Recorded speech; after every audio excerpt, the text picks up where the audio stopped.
It started just after dusk, when the streets were already slick with the first snow of the season.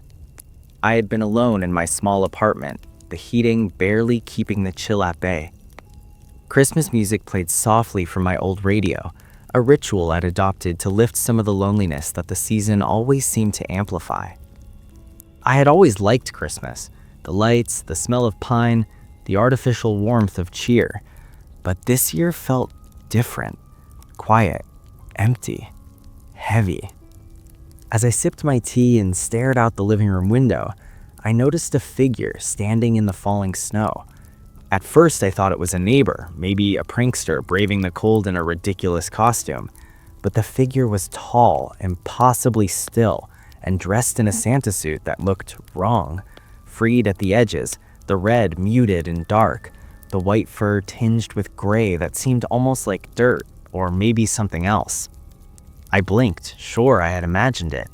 My apartment was on the 3rd floor, far enough that anyone standing below shouldn't appear so large. Yet the figure seemed to loom, motionless, staring straight up at my window. I froze, my mug slipping slightly in my hands. There was no face under the hood, only a shadow that shifted with the dim streetlights, like an absence rather than a presence. I considered calling the police, but a strange paralysis held me back. The snow fell silently, muffling the usual city noise, and the figure remained. Minutes passed. My rational mind fought for control, telling me it was just a person or a trick of the light. Yet the figure didn't move, didn't breathe, didn't shift. It just stood there, staring, as if waiting. Then, as I was about to turn away and convince myself I had imagined it, I noticed the sack slung over its shoulder. It looked heavy, swollen, but with no clear form, and from it, I don't know why I noticed this, but the faintest shimmer of something red peeked out. Something familiar, yet horribly distorted. My heart thudded against my ribs. I didn't know what was in that sack, and I didn't want to. But my curiosity and dread combined in a way that kept me glued to the window, unable to look away. The figure's hands emerged from its sleeves, thin, unnaturally long fingers wrapped around the sack. Even the gloves looked wrong, like skin stretched over them rather than fabric. And then it tilted its head slightly, almost like it had heard me thinking, and I felt the gaze, an invisible pressure that pressed on my mind rather than my eyes. The night was silent except for my shallow breathing, each exhale fogging the glass. I tried to pull back, to step away, but my body refused. The figure remained, and I realized with a sinking certainty that it wasn't just outside my window. It was waiting for me. I thought the first glimpse had been bad enough, that impossible looming figure frozen in the snow, but nothing could have prepared me for what happened next. I tried to tell myself I was imagining things, that the cold, the flickering streetlight, and my own isolation were conspiring to distort reality, but the truth is I didn't need any rationalizations. The figure was still there, and now it had moved. I had stepped back from the window for a moment to regain composure, to pour myself another cup of tea and convince myself it was just a passerby. But when I glanced again, my stomach sank. The Santa was no longer on the street directly beneath my building. It had shifted closer, as if it had glided silently over the snow, leaving no footprints, no sound, no indication of motion at all. Its presence was unnervingly heavy, a weight pressing down through the glass into the very air of my apartment. I couldn't see its face, but the shadow beneath the hood seemed to have grown darker, almost tangible, like a black void that swallowed the faint winter light. The sack over its shoulder swayed slightly, though there was no wind, no disturbance in the falling snow. And then I noticed the fingers, long, skeletal, tipped with what looked like chipped nails, or perhaps the residue of something far worse. They clenched and unclenched the sack slowly, deliberately, as if testing its contents. I wanted to scream, to run, but I couldn't move. My hands shook so violently that my mug trembled, sending droplets of tea onto the windowsill. My apartment, which had felt safe and familiar just hours before, now seemed alien, invaded by something unholy. The shadows cast by the weak streetlight twisted across the room, creating shapes that weren't mine, shapes that danced in rhythm with my mounting panic. Time began to distort, minutes stretched into eternities. I tried to remind myself that I could call for help, that someone would come, that this was just a man in a costume, but every instinct screamed otherwise. Every logical argument dissolved under the oppressive weight of fear. And then I heard it, a soft, scraping sound, almost imperceptible, coming from the base of my window. My breath caught, my heart hammered. I could feel each beat echoing in my ears like a drum summoning something ancient and malignant. The Santa hadn't moved closer, it had grown. The outline of its body now seemed unnaturally large, stretching upward, pressing against the darkness beyond the glass, as if space itself had warped to accommodate it. I stumbled backwards, falling into the chair behind me, my eyes locked on the window. And that's when I saw the eyes. 2 faint pinpricks of light within the hood, yellow, unblinking, unnatural, not human. I realized with a crushing certainty that the figure wasn't wearing a mask, it wasn't human, and yet somehow it still carried the unmistakable silhouette of Santa Claus, that icon of twisted cheer I had grown up trusting. The scraping sound intensified, now accompanied by a faint rasping, like breath but wrong, hollow, sickly. My stomach churned as I understood what the sack was for. It wasn't gifts, it wasn't toys. Whatever was inside, the figure was here to take, and the thought of being the next occupant of that bag filled me with an indescribable dread. I ran to the kitchen, my mind racing. There had to be something I could do, something to defend myself. But what could stop this? A man? No, this wasn't a man. A creature? Maybe. But from where? The world outside had transformed into a stage for a nightmare I had no rehearsal for, no script, no guide. Every instinct screamed to flee, but the only exit was past that impossibly still, impossibly patient figure that now seemed to occupy the entire view outside my window. I grabbed my phone and dialed 911, my fingers numb and trembling. The operator answered, her voice bright and oblivious, and I tried to speak, to explain, but when I looked back at the window, my blood ran cold. The Santa was gone, vanished, the street empty. My relief was brief, a cruel trick, because then I realized the figure hadn't gone. It was now behind me. The reflection and the dark glass of my apartment window was all I needed to see. The shape of that hulking Santa loomed behind me, impossibly close, fingers brushing the back of my chair. My blood froze, and I could no longer tell if my screams were audible or just swallowed by the darkness. The scratching, the rasping followed me, circling, taunting, and when I dared to look again at the window, the figure had returned outside, closer than ever, its sack seemingly swelling, as if it had absorbed the very shadows of the room. I tried to run, to escape, but my legs refused to cooperate. I was trapped, paralyzed by fear and something else, something darker, a deep, gnawing sense that it had claimed me already, that its presence was more than physical, more than visual. It had attached itself to my mind, threading through my thoughts, my memories, and my fears. I understood then that I wasn't just being watched, I was being marked. Hours passed in this unbearable limbo. The snow continued to fall outside, muffling the world, isolating me further. The Santa didn't move, it didn't speak, it simply waited, and with each passing second, the air around it thickened, turning cold and metallic, as if the warmth of my apartment was being leached away. I could hear my own heartbeat, but it sounded wrong, slowed, dragging, as though syncing with some unholy rhythm outside the glass. And then, just when exhaustion made my eyes drop and I thought I might collapse into sleep, I noticed the sack shift again. A soft, wet slurp, the sound of flesh or something like it, emanated from within. I couldn't turn away. My mind screamed to close my eyes, to block it out, but I was trapped in that gaze, in that dark, patient, watching presence. By dawn, I could no longer distinguish what was real. The figure had not moved, yet somehow it had changed, the darkness under its hood seeming thicker, almost living, crawling, and the sack, oh, the sack, it now seemed to breathe, swelling and contracting in rhythm with some unseen, dreadful pulse. And I knew in the deepest, most primal part of myself that whatever waited inside that sack, it would soon be mine. By the time the clock struck 3 a.m., I no longer believed I was alone in my own apartment. The figure outside had stopped being a distant watcher and had begun to invade my space in ways that defied logic.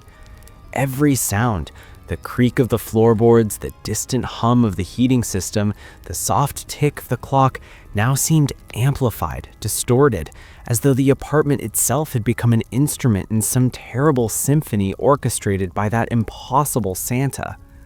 I hadn't slept. I hadn't moved. I hadn't eaten. The terror that had begun at the window had metastasized, infecting every corner of the room. And then I noticed the first physical sign of its presence inside my home: frost. Thin, crawling frost spread across the window frames, creeping along the edges of the walls like icy veins.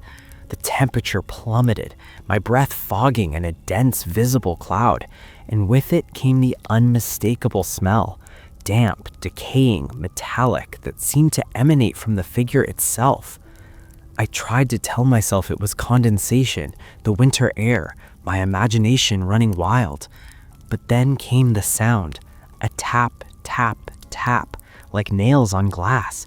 Not from outside, from inside, the glass separating my apartment from the window, as though whatever was outside had found a way to infiltrate the barrier. I spun around, heart pounding, and noticed the shadows stretching across the room. They were no longer merely reflections of furniture or myself. They twisted, reached, and writhed along the walls, as if the figure's very essence had seeped through the thin pane of glass and begun to crawl through my home. And then it moved. The window rattled violently, though no wind blew. I rushed forward, fumbling to lock it, but the handle felt frozen, slick with some substance I couldn't identify. The figure outside tilted its head again, that horrifyingly human-like gesture, and I felt a pull, like gravity itself had shifted, drawing me toward the glass. My legs buckled, my chest constricted, and the sack moved again, swelling grotesquely, dripping with a dark, thick liquid that looked like blood or oil. I couldn't tell which, pooling at the base of the frame as if testing the threshold. The first strike came like lightning. The glass cracked, a jagged spiderweb stretching across the pane, and I heard the wet slap of the sack hitting the sill. My vision blurred, my ears rang. I stumbled backwards, crashing into the small table behind me.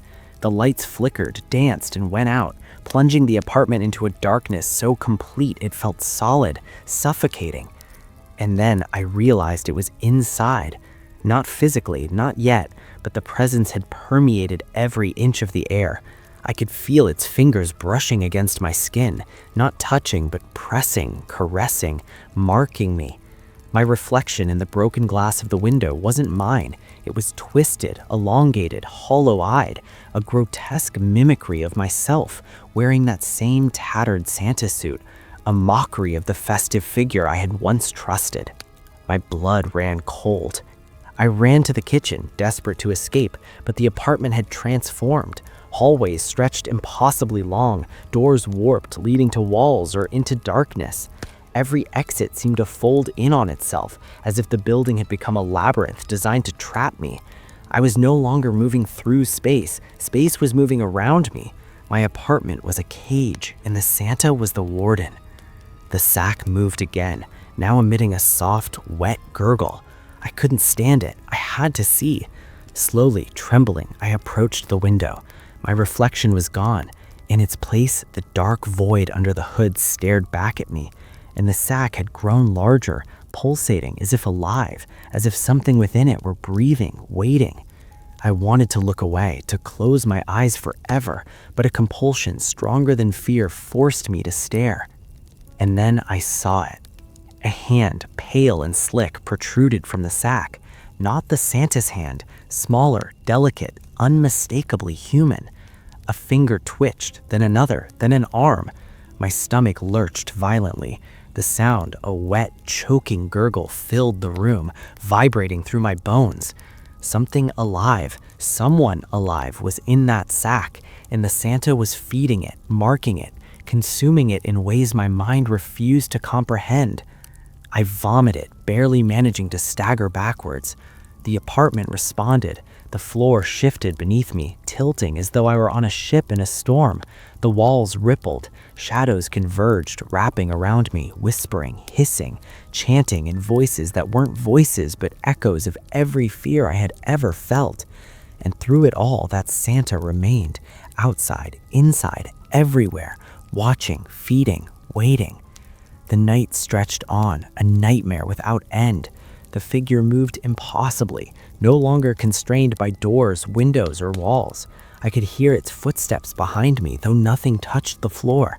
I could feel its gaze on my neck, my back, my very soul. Every instinct screamed to escape, to flee, but there was nowhere to go. The apartment had become a prison, and I was the only inmate. Hours blurred, minutes elongated into eternities.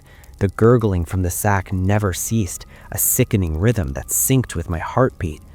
I realized then, with a clarity that chilled me to my core, that this was no longer about watching. This was about consumption. The figure, the sack, the shadows, they were all connected, feeding, expanding, pulling me towards something I could not see but could feel. I sank to the floor, shivering violently, my mind unraveling.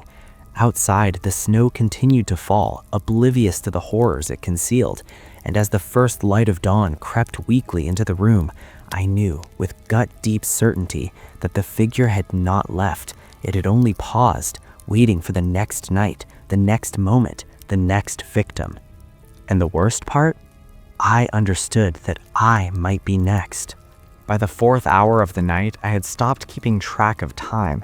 The apartment had become a distorted nightmare. Every shadow was alive. Every creak of the floor sounded like approaching footsteps. The gurgling from the sack outside my window had grown louder, more urgent, as if whatever it contained was aware of me and had begun to react. My muscles ached from tension and exhaustion, my mind teetering on the edge of complete collapse. Yet despite the terror, an almost irrational compulsion forced me to look, to face the impossible figure that had turned my home into a living horror. The Santa was there again, outside the window, unchanged but infinitely more menacing than before. Its shadow stretched across the room, reaching into every corner, dragging the darkness with it. The sack was heavier now, swollen grotesquely, pulsating like a heart that did not belong to any living creature. And then it moved. Slowly at first, a deliberate motion that made my blood run cold. It shifted closer to the building, the snow around it flattening unnaturally, no footprints marking its approach. The air itself seemed to bend, forming a corridor through which the figure advanced toward me. I stumbled backward, falling into the couch. My phone lay forgotten on the floor, its screen cracked, useless. Every rational thought had fled. I understood then that calling for help would be pointless. No one could help. This was no intruder. This was something else entirely. A predator that had claimed this night, this place, and now me. And then, impossibly, it was inside. I didn't see it enter. There was no door, no window, no passage. One moment I was alone. The next, the Santa stood in the middle of the room, towering, impossibly tall, its hooded face still a void. The sack had followed, laying on the floor as if it had been dropped, but alive, shifting, writhing, almost eager. The presence of the figure filled the apartment completely, pressing down on my chest, invading my thoughts, leaving me gasping for air. I tried to move, to run, but my legs refused to obey. The shadows on the walls converged, coiling around me like snakes. The air turned thick, almost viscous, each breath tasting metallic and foul.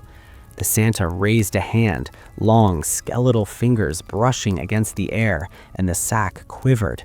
I realized then that it was responding to the figure's gestures, that it was not inanimate at all. The thing inside was alive, screaming silently, its presence radiating a terror so raw it burned my mind.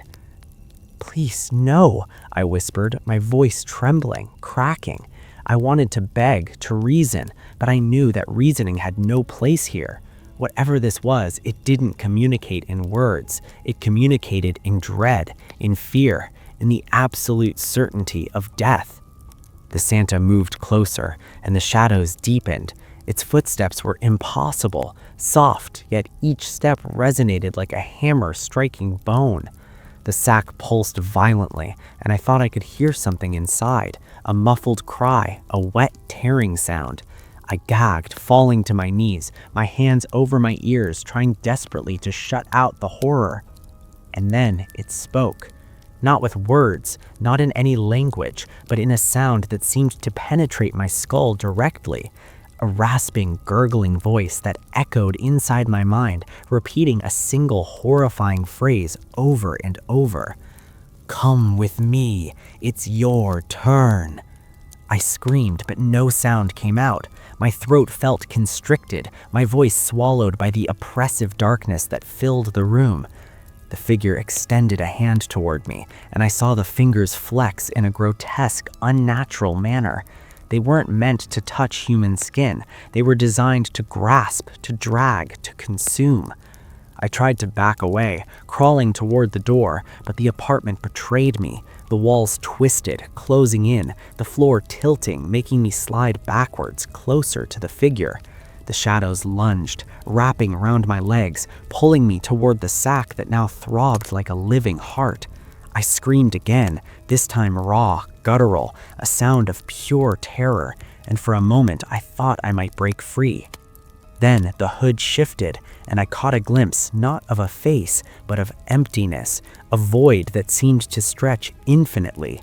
And inside that void, I thought I saw my own eyes staring back at me, my reflection, twisted, hollow, smiling. It wasn't me.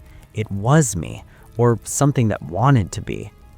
The Santa knelt, impossibly smooth, almost gliding, and the sack began to rise, moving toward me.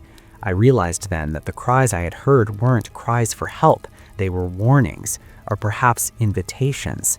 The sack reached out, tendrils of shadow snaking toward my body, brushing against my skin, cold, wet, alive. Panic surged through me, stronger than anything I had ever felt. I fought, kicking, clawing, screaming, but it was futile. The tendrils wrapped around my arms and legs, lifting me slightly off the ground.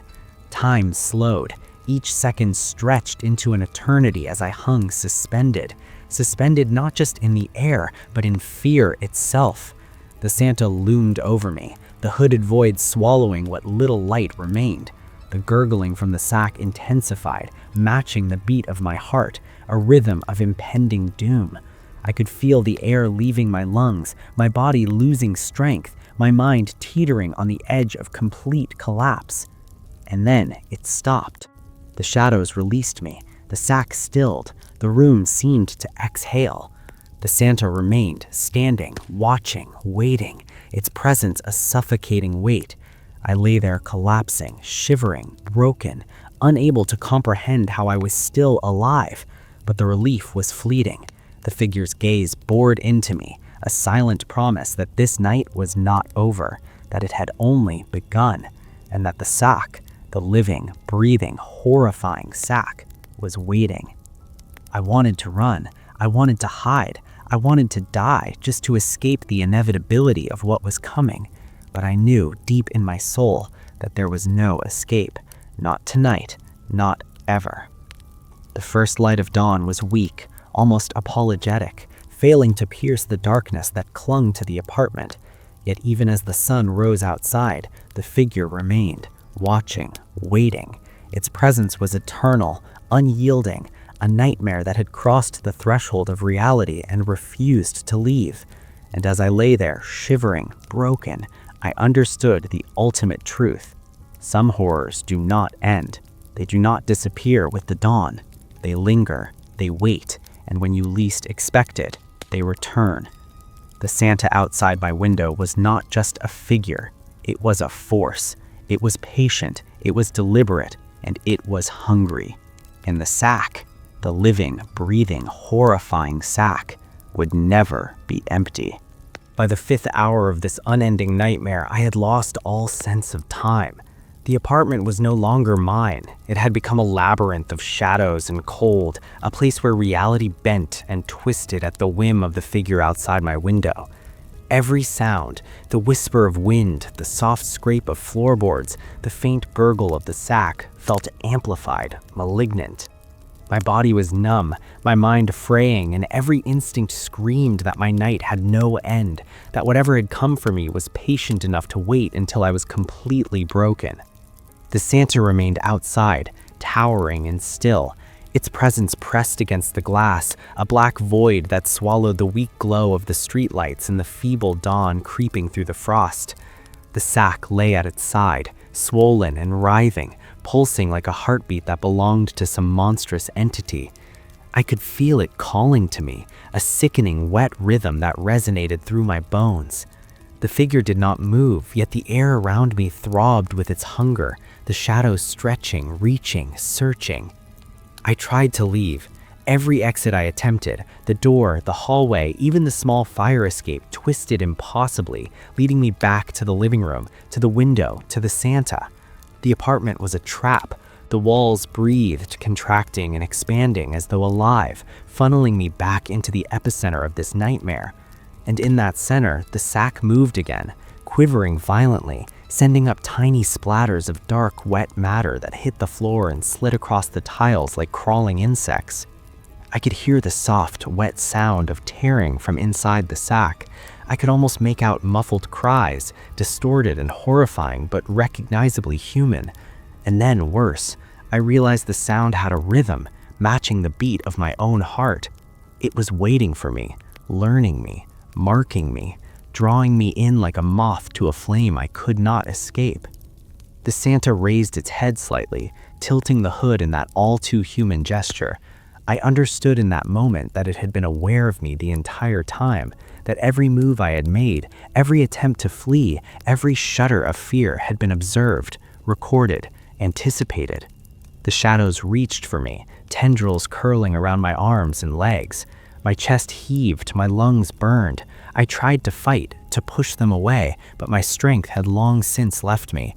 And then it spoke, not with a voice, but with thought, invasive, absolute, piercing. A single command echoed inside my skull. "Come, it is your turn." The words were not suggestions, they were a promise. My mind screamed against them, but my body moved of its own accord. I staggered toward the window, toward the sack, toward the waiting void of the figure outside. My hands, trembling violently, brushed against the cold glass. The frost bit into my skin, but it did not stop me. My eyes were fixed on the darkness beneath the hood, on the impossibly deep void that had replaced any hint of a human face. The sack quivered violently, and then, impossibly, it opened. Not like a bag, not with any logical movement, but as if the fabric itself were alive, parting with a sickening wet slurp. From within, something reached out. I caught a glimpse, a hand, pale and slick, twisted at an unnatural angle. Fingers extended like claws, reaching, grasping. I realized with sudden stomach-turning clarity that the sack did not contain toys or gifts or even remnants of anything normal. It contained its prey. It had claimed them, and now it wanted me. I tried to pull back, but my body betrayed me. My legs failed, my arms felt like lead. The shadows tightened, pressing me forward into the beckoning maw of the sack. The sound of gurgling intensified, a wet, hungry rhythm that filled the apartment, resonating with the terror in my veins. My screams were swallowed by the oppressive presence surrounding me, echoing off walls that no longer seemed real. The Santa outside shifted slightly, raising its hooded head just enough for me to see the darkness within. It was alive, sentient, aware. I could feel it watching me, judging me, anticipating my final moments. The sack pulsed violently, quivering, hungry, and I understood that I was not just being taken physically, it was consuming my fear, my life, my very essence, weaving me into whatever grotesque purpose it served. I tried to resist, clawing at the shadows, kicking against the unseen tendrils, screaming until my throat burned raw, but resistance was meaningless. The figure was inevitable. The sack's opening expanded slightly, wet tendrils reaching for my limbs, wrapping around me, pulling me closer. I could feel the cold, suffocating pressure of its intent, the undeniable truth that my night of terror had been planned, precise, patient. And then it happened. I felt the first touch of the sack on my arm. It was slick, cold, unyielding. The sound, wet, sucking, alive, filled my ears. My mind screamed for escape, but my body had surrendered. I was being drawn in inexorably into that dark, writhing hunger. The shadows tightened, the apartment closing around me, guiding me toward the figure outside, toward the inevitability of consumption. I caught one last glimpse of the void beneath the hood. It seemed almost pleased, patient, meticulous, victorious.